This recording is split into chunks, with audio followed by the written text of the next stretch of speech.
یک روز یک بچه میدونستیم که نزدیک است گیزانش با وجود که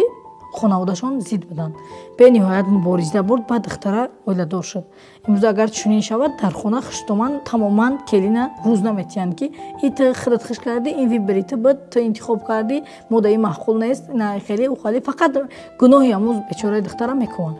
بعد ما پرسیدیم که چگونه کردی که وقتی پدر و مادرت راضی نبودن نه فاتحه گشتی و ایرا گرفتی گفت هر بار وقتی که بگه خانه میدرمادم اوچم سر میکرد که ایتن تی خاله زن تو خاله مدام معقول نیست اوچم میرفتم اچاق میکردم اوچا جان میگفتم ما